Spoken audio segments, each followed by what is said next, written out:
Good evening, everybody, and welcome to another Google for Education webinar with me, Chris Hart. I'm absolutely delighted to be with you here this evening to have a little look around Google Classroom, which is an ever-improving product from the Google Apps for Education suite. We're going to have a look in particular about how we can set up a classroom and a couple of hints and tips. And if you haven't really used it very much, we're going to have a little look around in there, and then we're going to talk about how we can set up a really beautiful assessment workflow. I'm just going to switch over and screen share for a moment and just show you guys the screen that you're probably looking at as I speak. So this is the home screen for the event, for this event. So just in case you didn't get a chance to watch the video, the little kind of intro video to this, please check in if you're here. And then if you have a look right at the bottom, the first post that is on this page, there is a link to the slide deck. So if you want to jump onto that link there, it will take you to the slide deck and you'll be able to see and follow along with the slides. There aren't a lot of slides tonight, actually. It's mainly going to be live demo. But there are a couple of links in there that might be useful for you. So speaking of which, I am going to jump across to the slides now. Don't forget, if you do have some questions, you do have the option to use the Q&A app, and I will stop at appropriate points and hopefully answer some of those questions for you. The chat, if you guys want to chat with each other, please make sure you do connect with each other on Google+, because one of the great things about these webinars is that apart from having someone share some ideas and some thoughts with you, it is also a great way for us to build a community of learners as well. So we can communicate with each other and we can share ideas and ask questions of each other as well.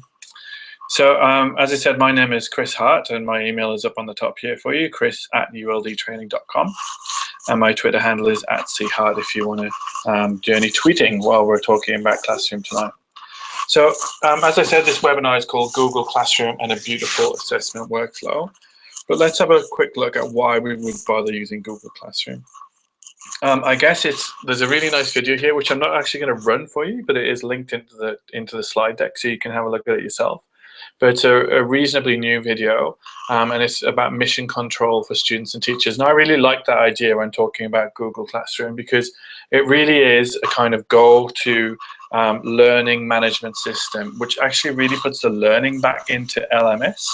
There are a lot of management systems I know which maybe are very much about logistics and organization and things, but Classroom actually does put the learning at the heart of the management system. And it is only a baby, you know, Classroom hasn't been around for a long, long time, but it has indeed really developed over the time it has been around, and lots of new features and new things coming in all of the time, which we'll have a look at a couple of those as well today. So it is about a social platform. It did grow out of, or the stream grew out of the use of Google Plus Community. So there is a social aspect to it, but it is locked down to your class. It does really give you that 24/7 learning, and it is entirely paperless, which I think is not necessarily a bad thing at all. And it's built around resource sharing, and it has a really strong assessment space that we're going to look at. But what I'm really passionate about is actually how it builds in feedback and feed forward, and that whole beautiful assessment workflow. An assessment in I guess the purest sense of the word. So setting up your classroom itself is really easy. Once you're logged into your account, your Google Apps for Education account, you go to classroom.google.com. But what I've done is just to kind of save you from having to remember too much, I guess, is you'll always have this video to look back on, but there is a link here, and that is a link to this super long infographic type thing, but that will give you some all of the steps you need really to be able to set up a classroom and look at setting up a really good assessment task and a rubric as well. So I hope that's going to be of some use to you guys as well. So essentially, as I say, there aren't a lot of slides, and I've got one more that I'm going to have a look at in a second. So, oh no, I haven't. In fact, I've got my little happy dance, because indeed your all of the information you need is on that infographic, so you can relax. I am going to jump across to Classroom now, and you'll notice what I'm going to do is I've actually set up I've got a test account here, and I've also got a test learner account here as well. So I will be switching across. When you see the light gray, that's me in the teacher mode, and you'll see my teacher email address up here on the right hand side.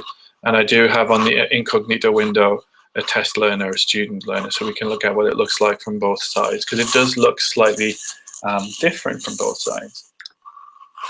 So when you're ready to set up your Classroom account, you need to go along to classroom.google.com, and that will take you to the home page. And the first thing it will ask you is whether you are a teacher or whether you are a student. Obviously, you want to choose the teacher option, because that will allow you to create classes. And then you'll come to a home screen like this, which will actually be empty. But this little plus sign up at the top here is the thing that we're looking for. So if I click on plus now, I have two options. I can either join a class or I can create a class. So I do have the opportunity to join other classes. And I'm going to show you how you can invite other teachers if you co-teach, for example, and you really want to have two teachers using the same classroom. Having two teachers in there is great. But actually what I'm going to do now is I'm going to create a class. So all I need to do is to click on create class, and I'm going to give it a name. So I'm going to give this one the name. I'm going to make it into another French class, I think, but we're going to call this one Webinar French Class. And I'm going to do year 9 middle school. That's the class I've got. So whatever you want to call it, it's entirely up to you. But when I click on create, it will make me a classroom. So here we go, a beautiful purple classroom. Now, obviously, the most important thing about creating classes or creating anything, I guess, is that it should be pretty. So it's really, really important that we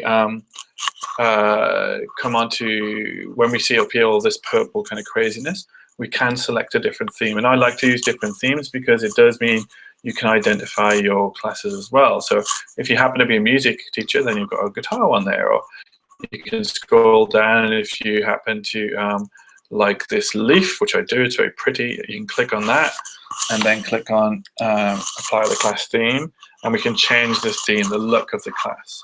So now when I click on my menu and I click classes, you'll see that I've got that green theme here as well. So I'm going to go back in. There is something else that you can do with this whole top bar up here. This is a little bit of information for the kids and for yourself. It tells you the name of the class and the section, tells you who the teacher is, tells you that's your own email up there. And it also gives you the menu bar here, which does look different for kids again. But you can actually use this quite cleverly. And what we're going to do is I'm going to go to, instead of selecting a theme, I'm actually going to upload a photograph. So I'm going to click on upload photo. And I'm going to get that photo from my computer. And the one I want is this one, which I call Google Classroom Banner. So essentially, uploading that it's about 1350 by 350, I think, if I remember correctly, in the banner that I've made to fit into this space. And the reason I've made it is that it can add a little bit of extra information. So I'm going to resize here. Now what I've done is I've just stuck a family photo on, and I've also put some information here about what we're going to learn. So this time we're going to learn how to use Google Classroom. That banner size is about 1300 by 350, how to distribute individual assignments, and how to keep our feed forward cycle in one place. So actually they're the learning outcomes for today. And then I've got obviously a little family photo here, but you could easily put a class photo up there. So in terms of personalization, that might be a really, really nice way to personalize a classroom page. So I'm going to apply that theme and select that class theme. And you'll see that it's going to appear and replace this green theme in a second. I just got a question from Lucinda, and Lucinda asks, can you add widgets to your classroom page similar to a website? I'm thinking about Safari or the like. At the moment, there aren't any widgets that I know of that can go into Classroom, but one of the big pushes within Google Apps for Education in the last kind of couple of years has been around add-ons. So there are now add-ons for Google Forms, for Google Docs. So I imagine that as Classroom develops, there will be the possibility of having some add-ons in there, which may work like a widget, as you described, I think. Okay, so thanks for that question, Lucy. That's absolutely wonderful. So you can see now the top of my class is slightly different. I've got my little banner photo in there. I know what's going to be happening this term, and now it's a little bit personalized with that image up there. So I've got 3 different tabs. I've got my Stream tab, my Students tab, and my About tab. So what I'm going to do first is I'm actually going to skip to the end and go into the About tab. So the About page is a very static page. So what I would do here is I would actually put the description of the course up here. So Year 9 French course. And then what I might do is actually do a little bit of a description in here this year. Now, I've actually put in this year, but I have seen people who, I use one classroom for one class for a whole year, but I have seen quite a few people use different classrooms for a class for, say, a term or a project or something like that. So a class, it's so quick and easy to make classrooms or classes in classrooms that it's, I guess it's not a big deal to actually make one just for a term and then archive it or move it or, and make a new one for the new term. Or you can keep a classroom for a whole year, or indeed you can keep a classroom for as long as you want, I guess. So this year we are studying some French stuff. Obviously you would do a better job than that, and the room we're going to have French in mainly is 1B1. Now what you'll notice is that Classroom has automatically created a Drive folder for me. So if I click on that folder, so I haven't done this, this has actually been automated for me. It will show me now that within my Google Drive, I've now got a webinar French class year 9 middle school folder. Go back a step to Classroom. What you'll see is I've actually got all of the folders of all classes I've ever made with this Classroom, including classes that I've archived. So I will tell you about archiving classes at the shortly. Once I have, so it's automatically created a Drive folder for me. There's nothing there at the moment, but when I do start to put in some things around assessments and distributing folders and files and things like that, it will appear in this Drive folder, which is really, really handy to have in your Drive as well as in Classroom. So let's jump back here. The other thing I get is a calendar, and this is really useful, is if I click on View in Classroom, it will give me a view of a calendar in the actually within Classroom itself. So this isn't my Google Calendar, this is the Classroom calendar. So it just shows me this French class. There's nothing, I haven't actually given out any work or anything yet or any assignments, so there's nothing there, but I can scroll through. I can also click on this little link here and I can change to my other active classes and look at their calendars as well. So the calendar is a really useful tool, but I actually use Google Calendar a lot, all of the time in fact. And what you can do is you can actually see assignments which are sent out through Classroom within Calendar as well. Click on opening Google Calendar. It will open up my calendar, which is a bit messy. And anything down, if you look on the left-hand side here, is I have now calendars for each of my classes in Classroom. So again, that's automatically done. If I don't want to see them, I can hide the calendar, or I can unclick it here, and that will get rid of that calendar now. Right? There we go. So back in the actual About page, I've now got I can see all the assignments in Calendar. I have a folder which has all of the stuff that's in it. And you'll also see down here, invite another teacher. I can click on Invite Teacher, and I'm going to invite, what I'll do is invite Fabienne to be a teacher with me. So I'm going to invite my wife now, she'll love this, to be a co-teacher with me on here.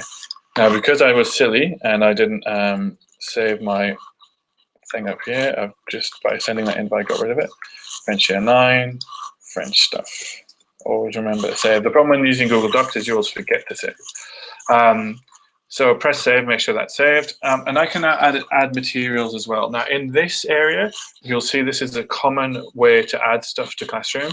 You can add an attachment, you can add a drive or something from Drive. You can add a YouTube video, or you can add a link. What I would suggest that is in the about part of the classroom is you might put stuff which is really useful for the entire length of the course or the entire year.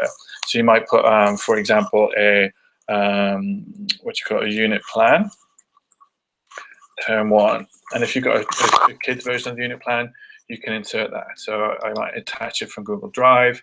I can then go and find that in my Drive, and then I can attach it onto here and post it. And essentially what that means is that the kids will have, in the about section of the classroom, will have the material that they need to go to a lot. I wouldn't post everything in here, because it does mean that you'll fill up this page with too much material. But if you've got resources that the kids really need for a long period of time, then about is the place to put them. So speaking of children, we need to get well, in this case, one, we need to get a student into our classroom. So if I jump onto the Students tab, you'll see I've got two options here. Is I can invite students, or I can allow students to join this class by going to by using this code here. Now, really important, students have to be in your domain to join your classroom, okay? There is a possibility, if you want to work with your admin, of whitelisting other domains. So if, for example, there is a cluster of schools and you wanted to use Classroom across a cluster of schools. I've seen some schools use Classroom as the professional learning platform for teachers, in fact, across a cluster of schools. So you can certainly whitelist a domain, and that's an admin setting. So you have to talk to your admin about that. And you can share classrooms, but by default, it's only kids within your domain who can access your classroom. So I'm going to skip across to here to my incognito tab. And now I'm in the learner mode. So this is me as test learner 1. It's not a very catchy name, but anyway. And I'm going to click on the plus sign. So I now have been asked to enter a class code to join. So if I can't remember what the class code was now. So if I put in the class IGMHCXJ,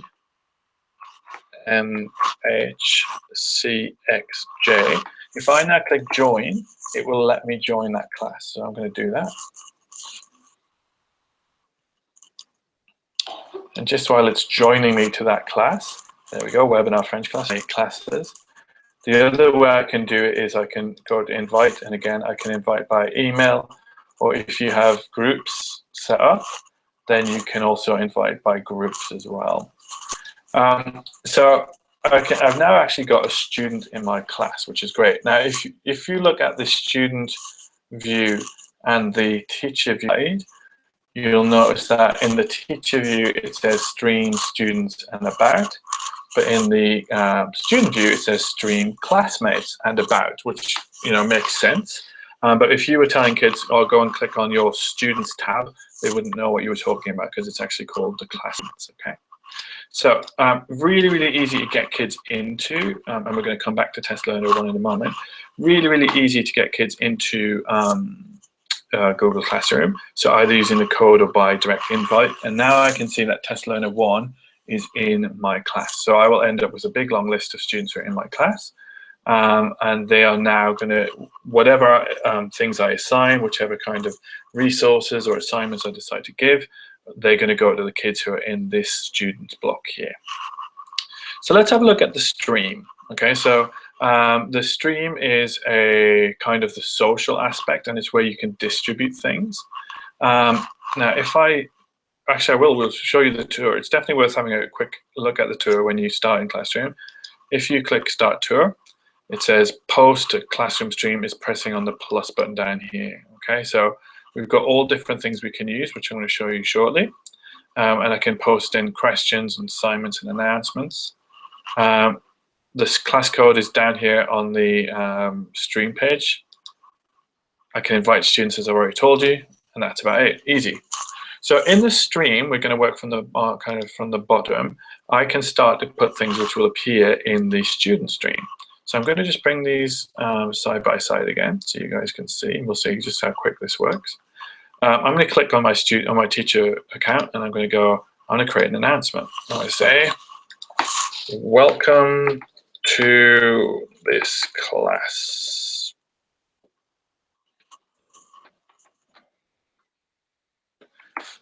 Now what I could do is I could put a video in, or I could put in an attachment again, a drive or a link. So same thing again. So what I'm going to do is do a video search, and I'm going to say welcome song. Now, obviously, the advice that I always give to people is whenever they're using YouTube, make sure that you watch the video first. I'm a little bit scared of clicking one of these now, but if you have a good kids welcome song, you can insert a video, and it is as quick as that, and then click on post. You'll notice here that I can actually post to other classes from this class, but by default at the moment I'm posting to this class. So if I click on post, that will appear in a second up on your stream. So just while that's happening, here we go, updated. Just while that's happening, Lucy's got another great question. Will test learner one appear if they have been invited or if they actually join? So Lucy, the way I got in was I used the join code. So I actually automatically joined. But yes, if I invited student one, it would have them as being invited, sitting at the side of the student's name until they actually accepted it. So one of the things is the good things I guess about using the invite code is you can actually do it in class and make an activity out of making sure that all of the kids join the classroom itself, I guess. But yeah, if it just says invited if the kids haven't accepted the invitation yet. Great question, thank you. And Katie, just a quick question as well. Can you create groups within one class? For example, so I can differentiate work that I assign for my reading groups, or would you need to create separate classes for each group? That's a really great question again. So there are a couple of different ways you can do it. Is if you could definitely create classrooms for each group, and it's not that difficult, but hopefully if you're differentiating work, sometimes those groups won't remain static. So you might want the kid to leave a classroom and go and join a different classroom if they move from a blue group to a red group or something like that. So you certainly can create classrooms for each group. That definitely works. The way I tend to do I guess one of the things about differentiation is I know which groups I'm aiming at. So I tend to put the kids into groups and give them a name, for example, or give them something. What I guess you could do is you can assign stuff when you assign. If, for example, sorry, the wrong one. If, for example, I was to assign, actually send an assignment, I might say that this is only for the blue group and the red group. The problem with that is that it will tell you that the rest of the kids have not done the assignment. So it is something which has come up on a number of there is something which has come up on a number of the reviews and the feedback to Google about Google Classroom about having subgroups within there. And again, I'm very, very confident that that will happen at some point, because it is a really important part of the work we do, differentiating to different groups. So at the moment, they're the two kind of get arounds, but it wouldn't surprise me at all, Katie, if that is resolved really quite quickly. Great question, though. Thank you. Okay, so Anthony, I'm currently using Google Classroom on a daily basis. Is there an option where you can create a folder? I'm not quite sure what you want. A folder within Classroom. The folders, the kids. I guess if you are talking about assignments and stuff, they will already be folded within Drive, and the same for kids. Once a kid joins a classroom, a folder is automatically created in their Drive, and then each class they join there's a subfolder. So all of the folders actually already exist in Drive, I guess. You don't see them in the same way in Classroom, but you do see them in Drive. Let me know if that's not if that's not an answer, or if I've misinterpreted the question. Okay, so we can add an assignment really, really easily. Add an announcement really, really easily. We can add multimedia to that as well. Before I get into assignment, I'm going to show you another option. And I really like this one. It's quite a newish thing in Classroom. Is they can create a question. Or you can create a question, sorry. And you might say, what is your favorite French word? I have some options. So you can have a short answer. And if you have a short answer, kids can answer the question and they can actually reply to each other.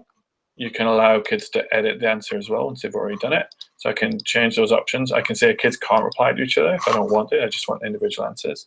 But I can also grab a multiple choice.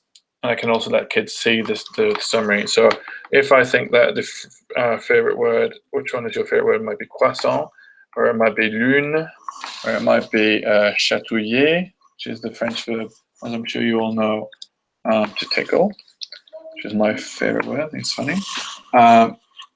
So I'm going to then ask that question. So on my stream, on my kids stream, you'll see that it's been updated. What is your favorite French word? I'm going to say lune, and I'm going to submit that. I won't be able to make any changes. That's okay. I'm done. So what the kids actually see, which I really like as well, is they'll see the answers. So if 30 kids are answering these questions, they'll actually see what comes up, and the little eye tells them that was their answer as well. So it's a really nice tool just to get kids to give some opinions, or to have a quick, how are you feeling this morning? Ready to learn, really tired, super excited, and just get a feeling for the class as well. And then the kids can also add comments if they wish to. So something I should have mentioned right at the start, sorry, I did slip my mind, is that by default, under the Students tab, I have said that students can post and comment. If you don't want kids to post and comment, you can say students can only comment, or you can say only teacher can post or comment. So that's under the Students tab, and it's under the student can post and comment. I like to believe that if you're going to teach kids responsibility, you need to give them the opportunity to mess up. So I like to give them the opportunity to post and comment. You might get some silly comments at some point, but it's definitely a learning curve. And also, obviously, I can see everybody who says, or whoever says anything. So I can actually, anyone says a silly comment, I can track them down, and we can make it into a learning point. Okay, so I can see who's done it by clicking on how many are done, and I can see at the moment it's just test learner who's done it. So really quickly, I can use this as a nice feedback tool to either gauge some understanding, or indeed to gauge some mood, or see how well prepared kids are for learning, or how well they thought a lesson went at the end of it. So I'm just going to jump back across to Anthony. Anthony, so a folder within Classroom, not at the moment. Again, this is very, very much a developing product from Google, and there are lots of different things coming in. I guess what the kind of one of the thoughts might be about, that this really interacts with Drive a lot. And the idea is, combining Drive and combining Classroom. So maybe the thought is that the folders already exist within Drive, and but I totally get that you might want to use folders to organize your classroom a bit more. And again, I would just keep an eye on it, because it's certainly been mentioned in the past. Rebecca, can you delete a post? So Rebecca, thanks for the question. Can you delete a post or comment that a student has made? Well, let's see. So now I'm going to be the student, and I'm going to click on plus. Now I do not have a lot of options. I only have create post. So if I put in here, I hate this class post, what will happen on my stream, on the teacher stream, is that again, it tells me it was updated. It says, I hate this class. Now I know who said it. I know when they said it. I could leave it up there and again do it as a teaching point, or I can delete. Now also, if I have a slightly a child who is not maybe behaving as well as I would want them to, I can actually mute them. So I could mute test learner 1, which means they will no longer be able to post until I actually go and have a chat to them and talk to them about what's appropriate to put on Classroom and what isn't. So I'll just delete that post for a moment. That is gone. Okay, so now we're going to get to the kind of crux of hopefully the beautiful assessment bit. Thanks for your question, Rebecca. I did forget to mention as well, if you're excited by anything, if you think that Rebecca has a great question, then you can use the thumbs up and thumbs down tool on your on your view on your video. So you can put a thumbs up if you enjoy it, if you think someone's asked something really good, and thumbs down when I start wittering on about something which you think is rubbish, which hopefully will not happen, but who knows. Okay, so we're now going to move on to what I think I get really excited about. I think assessment is so important, and yet it's so often a dirty word. You know, we think of assessment as it has to be a test, or it has to be summative and things. And I'm really interested in how you build a workflow where feedback, which is talking about how well the kids have gone so far, is strongly linked to feed forward and how you can help kids to move forward. So really, summative assessment is important, but also formative assessment for me is extremely important. So I'm just going to jump back into my slide deck for a second. Here we go. And I'm going to show you the process that I use, especially using Google Classroom, to build a really, for me, quite a powerful assessment process. So there's the guy dancing again. So this is what I do when I'm using Classroom to assess. It's not normally a bigger piece. So something, you know, a project piece or something like that, but it doesn't have to be. Is the first thing I do is I design a task rubric. So that for me is really, really important because I want the kids to understand what the expectations are. And really importantly, I think a rubric, when it's used well, doesn't just show you what the expectations are, but it also shows you how to improve before you hand in your final piece. So once I've designed the task rubric, then I will share that rubric on Classroom. And I'm going to show you an example and give you access to an example as well shortly.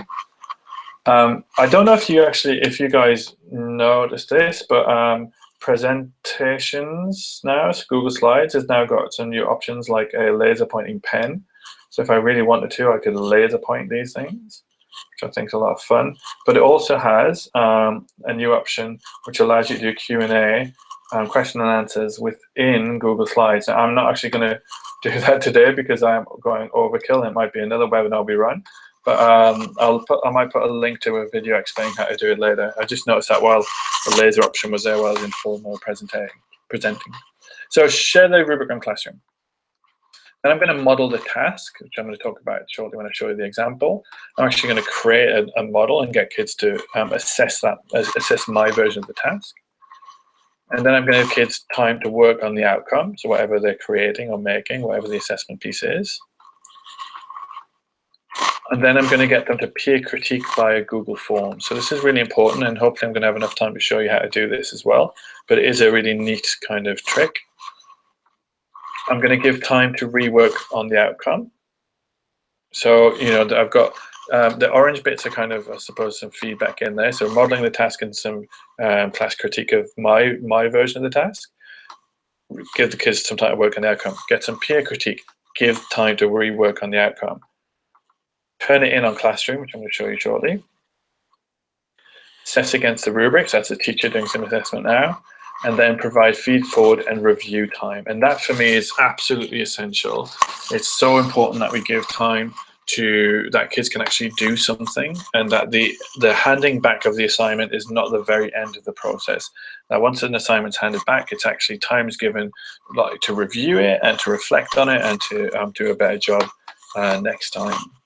So that's my process, and again, that's on the bottom of the infographic that I've linked into the slide deck for you. I'm just going to quickly answer Yvonne's question. Yvonne says, will the other students see all the class comments? Yes, they will. So that's important to know. Again, it's entirely up to you whether you want to give them that control. You don't have to. So I could go to the student stream and I could say that only the teacher can post and comment. Again, I personally believe that it's about responsibility. So we really want kids to learn responsibility. By taking it away from them doesn't give them an opportunity to fail. That's my personal philosophy around that. But thanks, that's a great question, Yvonne. So if we just have a quick look here, I'm going to design a rubric, share the rubric via Classroom. So what I'm going to do is I'm going to show you my blank solo example. How I can find it. Oh, that's not the thing I want at all. I'll try it again. Solo.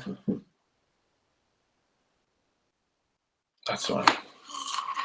That's what I want. In fact, it's not. No, actually, it's not the one I want. Sorry, it's the wrong one. Blanks. Try that again. I should have had this one open before.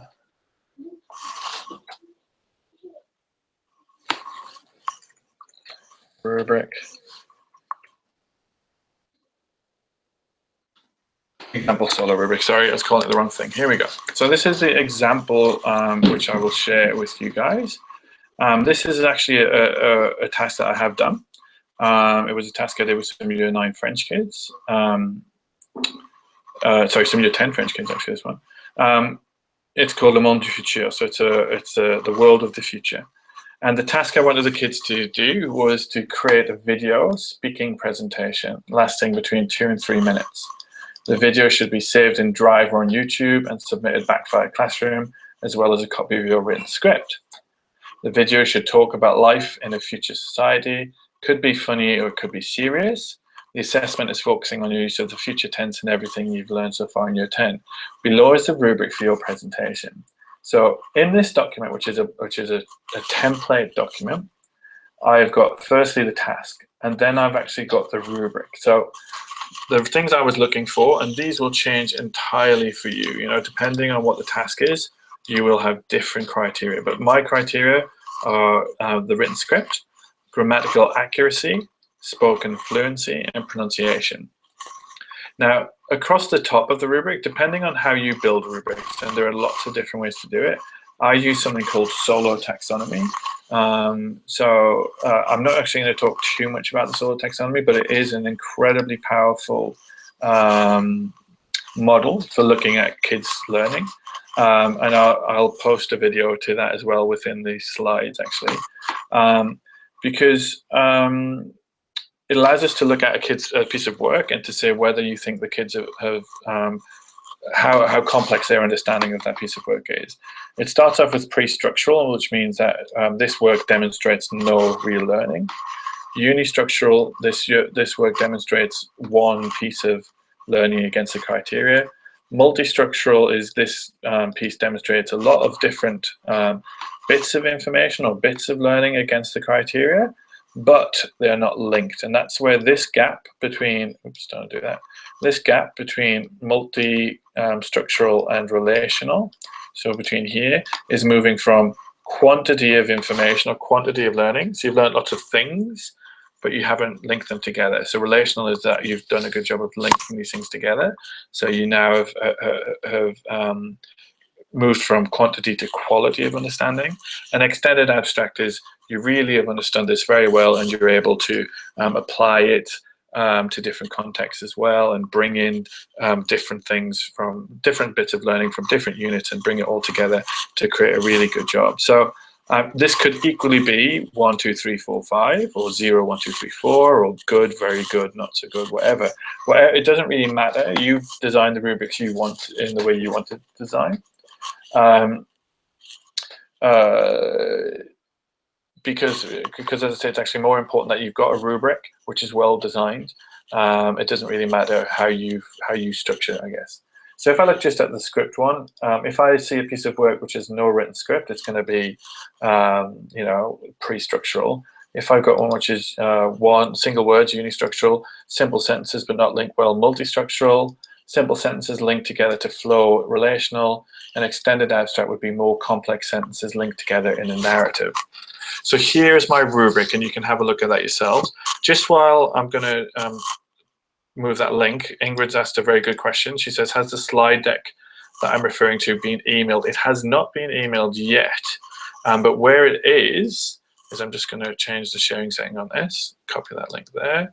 Where it is, Ingrid, is on the Google Plus events page here.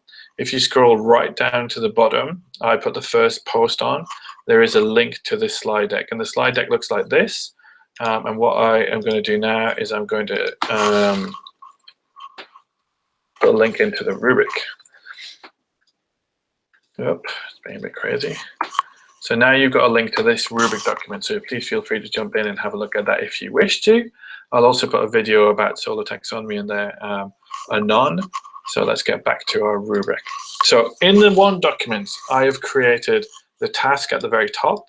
I have now created a rubric. Now the reason I've got it visually like this as well is because when I do come to mark it at the end of the process to actually make a judgment mark on it, I am going to get my highlighter and I am going to highlight. Oh, I'm not doing the right thing. Highlight the text to say, okay, that's where you are at. So I will actually make my judgments at the end of this process. On each individual's document, I will make my judgments just highlighting the rubric itself.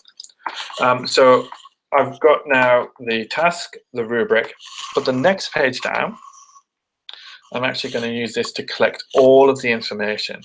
Okay, so I'm not at all worried about going from one thing to another thing to another thing to another thing. Everything is going to be in this one document. So here the kids are going to put a link to their video, then they're going to put a link to their script. So they're actually going to link to the video, link to the script. Here, this is where the peer critique is going to come in. So I'm going to talk about that in more detail shortly. Time is flying actually, but we're going to use some peer critique. There are a couple of ways to do that. I'm going to share them both with you. I'm going to put my feed forward here. So what can I do to next time improve? Because as far as I'm concerned, up on this top bit here, that's the feedback. When I highlight that, once the kids handed in their work and I watch it and listen and watch their presentation and read their script, I can highlight that and that's the feedback. That's what your work was like. But really important is the feed forward, where you're going to go to next. And the thing that often falls off the edge is student self-reflection or learner self-reflection. What have you learned from this process? And that for me is incredibly important for kids to do. So if I were to take out all of this stuff here, I'll just delete that. Essentially, this, and so I'll have to change the task as well. But if I delete that and that, this is essentially a document template that you can, please feel free to use it. But I've now got a blank document template and I can put any kind of task work into there. Okay. So what I'm going to do is I'm going to put it back to the task that was there, because now I'm actually going to use this. So it's called example solar rubric. Don't let me forget that. Okay. It's very important. Okay. So now what I've done is I've created the rubric. So if we just have a quick squiz back at our process, is I've designed the task rubric. Now I need to share that rubric on Classroom. So I'm going to jump into Classroom and I'm going to click on the big plus on the bottom and I'm going to create an assignment. So in this assignment, it's going to be called Le Monde du Futur. And the instructions, what I could do is I can be cheeky and I can just grab the instructions and copy them from here and pop them in here. And I'm going to give it a due date. Now, it's fascinating because it does show you what time kids hand in work as well. So some kids, I guess all the kids as well, are terrible at handing in things late at night. So you see kids handing in work at midnight when they should really be in bed. So what I'm going to do is I am going to set it for tomorrow, just because I want to show you it in the calendar. And I'm going to set the time, the deadline is 11:59. Okay.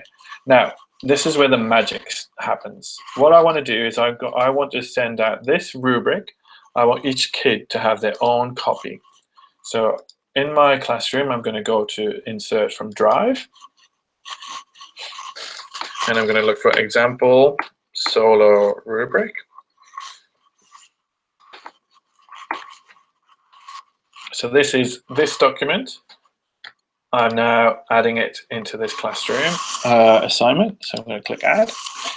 Now this is the really, really important bit. And the first few times I did this, I messed it up and pressed the wrong option button. Anyway, students can view the file. So I'm going to click on here. And I'm going to say, okay, students can view this file. That could be one thing you want to do. Students can edit the file. That option means that every single student can edit your document. Okay, so be really careful. That's not what I want. What I want is to make a copy for each student. Okay, so make a copy for each student. Really, really important. Now, what is really one of the new features in Google Classroom, which is great, is that I could spend a Sunday evening with a glass of wine creating some assignments, and then schedule them for later. So I can actually schedule them for, this is going to be sent out on Thursday, or at 2 o'clock, whatever. So I can actually schedule them. I can save them as a draft and come back to them later. But what I want to do now is actually, I'm going to assign it because I want us to see what that looks like for our student. So let's update the stream because that should disappear. So now, this is teacher view. Remember, I've only got one student in the class. This would probably say 25 for you, or however many kids you've got in your class, and none of them have been done. So as a student, what I see is over here. Okay, so Mr. Hart has sent me a piece of work. It's due tomorrow. That's quite scary. If I want to click, if I click on up on the menu bar up here, I can see the calendar, just to show you what that looks like. And again, these are the things which have been assigned. Just squish my screen a bit too much. These are the things which have been assigned for tomorrow, in fact. So if I click on that assignment, it brings me into the assignment. I don't need to go through the calendar. I can click directly here on the assignment. Now, what you will see is that if you remember, the title of my document is Example Solar Rubric here. But what you'll see is that in this version, in the kids version, it's actually renamed the document to say Example Solar Rubric Test Learner 1. So it automatically adds the learner's name to the end of the document. Okay, so if I open that now, and just to show you something as well, that if I go now into my drive, just while that's opening, and go on Classroom, and then I go on Webinar French, you'll see that it has created a folder in Drive of this assignment. And it's actually got the template in there as well. And once a kid hands in their work, that will also appear in my Drive. So here you'll see now I've got Example Solar Rubric and the name of the student is in the document. So this isn't the same document as this. This is a copy for the student.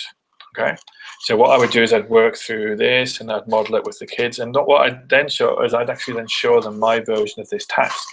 So I guess I would never show a fantastic version of the task that the kids would want to give you full marks for, because what I don't want to do is to make the gap too big for kids who are maybe around the unistructural side to say, well, I don't think I can achieve that. So I would always aim for something which was kind of around this kind of area here between multistructural and relational, because then the kids who you think can achieve extended abstract, then great, they'll see how they can improve on your example.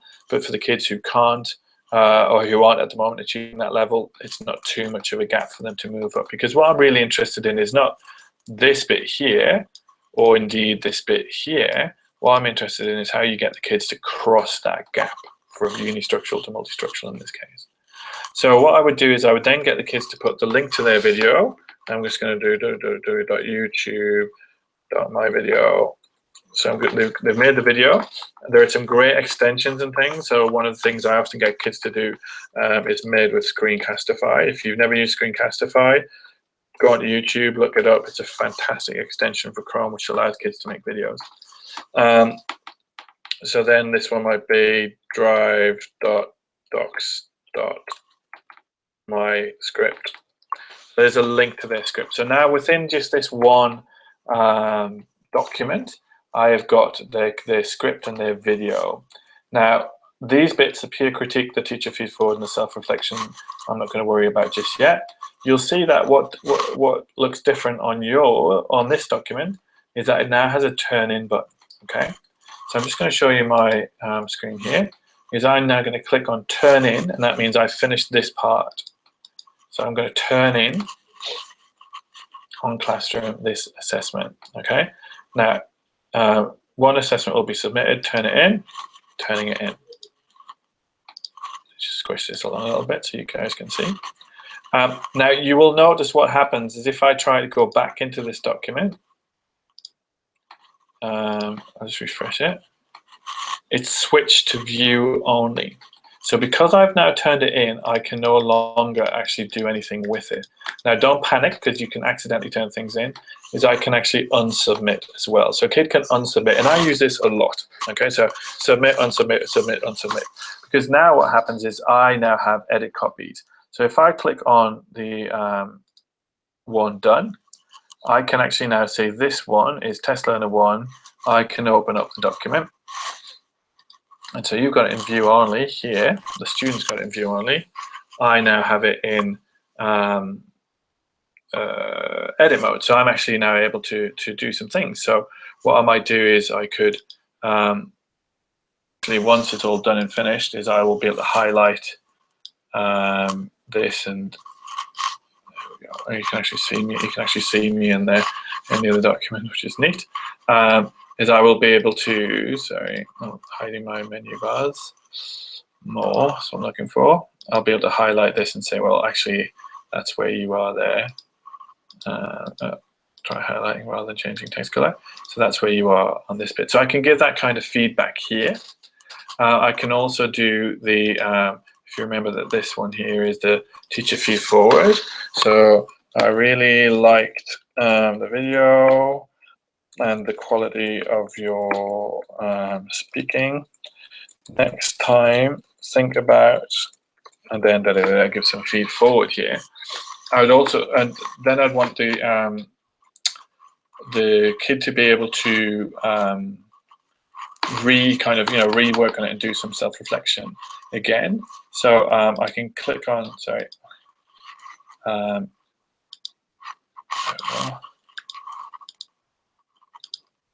That's it, hang on. Got myself a little bit lost here. Student work, here we go. There we go, sorry. So what I want to do is click on the student work, and then I can click on return. So I'm actually going to return that back, and I can leave a little comment. Great so far. Have a look at my feed forward and fix it up. So I'm giving them a chance now to actually work on this again and improve it again.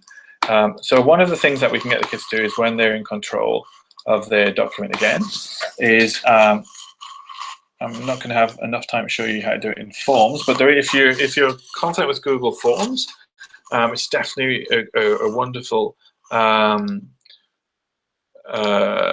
way to use Google Forms, is to set a form up where kids can present their work and you provide feedback via Google Form.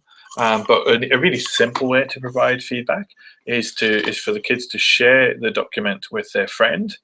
Their friend then looks at the video and looks at the script, and then gives them some peer feedback. Now, really importantly, and this is based on the work of a guy called Ron Berger, he talks about peer critique, which should always be kind, specific, and helpful. Kind but realistic, specific, focusing on the parts to make the whole better, and helpful, actually feed forward, moving it on. So what I might do here is I'd add my name, saying Chris says, and I would actually set up a lesson where the kids watch each other's videos and read each other's scripts. And Chris says, really love pronunciation. Could you speed up a little bit to make it sound more fluent? So I can actually get some, here we go. We can get some great peer critique, and it could be that you actually share it with 4 different people, and then Matt says, and then Matt adds in whatever he wants to do for his critique and feedback there. And then at the end of the process is we're going to get the kids to do some self-reflection. In this project, I learned that I have a great accent, but sometimes speak very slowly. I am going to try and work on that, etc., etc. So, I mean, these are just examples, but you get the idea. So essentially what I've got now is a beautiful portfolio almost of this task. So I've got the task description at the top. I've got the marked rubric now. I've then got links to the pieces of work, and then I've got some peer critique, some teacher feed forward, and some self-reflection, all inside of one document. This is quite a complex one, but it doesn't need to be complex. You might only have 2 criteria. It could easily be done in upper primary school. You know, really, really simple way of using Classroom to get this beautiful assessment workflow happening. So a single doc has everything in it. Classroom is the mechanism by which you receive and you know, do you manage this system? So if I press turn in, again, I'm going to turn this back in. So I'm done, finished, all done, don't want to look at it again. And come back across to the teacher view. It's been resubmitted, so I can see that here. What I can do, and I don't do this, to be honest, it's entirely up to you. You might want to do it, but I don't, is you can use a point scale or you can use ungraded. I tend to use ungraded. Because this is, for me, wasn't about giving points. If you desperately want to, and I know some people do, is I could give that 50 out of 100. Oh, sorry, what am I talking about? I've set that to 50 now. What I should have done is set it to 100. There we go. Let's update that. And then I'm going to add a grade in here, which was 75, if I really wanted a numeric grade, okay? The only good thing, I guess, about numeric grades is that if you do want to use them to track some data, is that if I click on the little cog on the top right-hand side, I can actually copy all the grades to a Google Sheet, or I can download the grades as CSV. So I can put them into my mark book, which is a really useful kind of trick. Let me just go back to home now. I'm just going to answer this question from Lucy.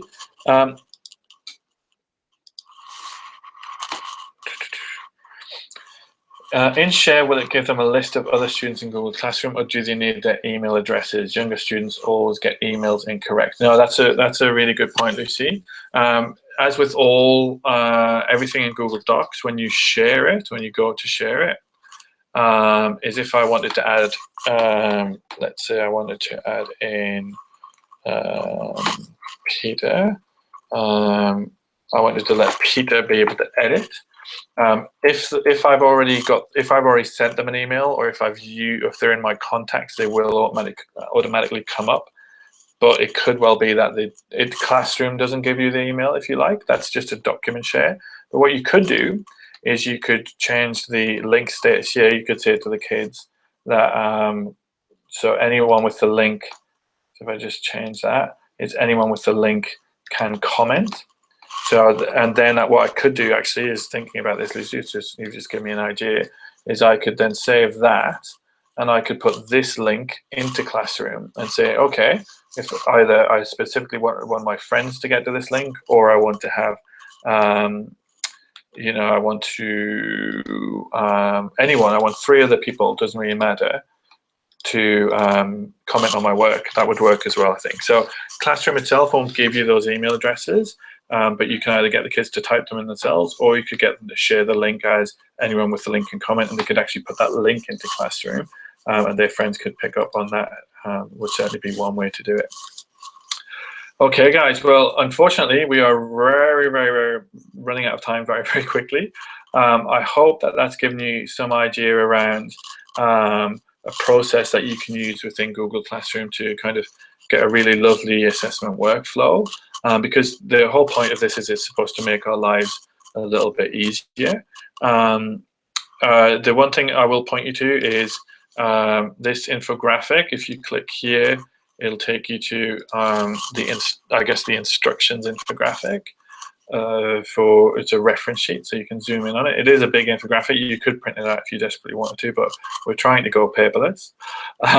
Is you can zoom in on that,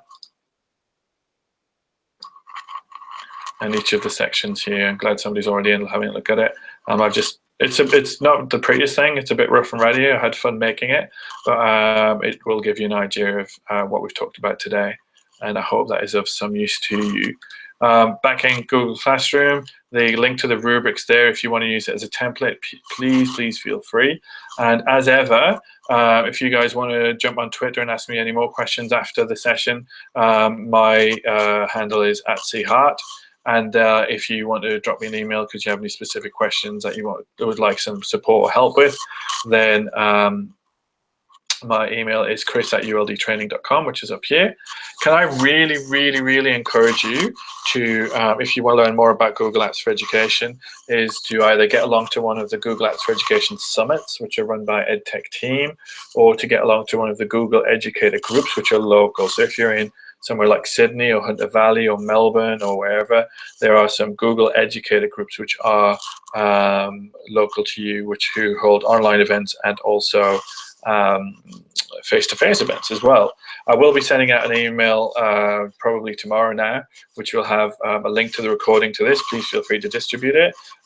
If you're happy, I'll send out some more information about some future webinars. I'm really excited that we do have a wonderful webinar coming up in June with Dr. Rebecca Vivian, who is an expert in coding and digital technologies curriculum. So keep an eye out for that. I will be sending you an email to remind you about that one coming up. And yeah, I hope you found that useful. Thank you for spending your evening with me, and I will sign off now. Good night.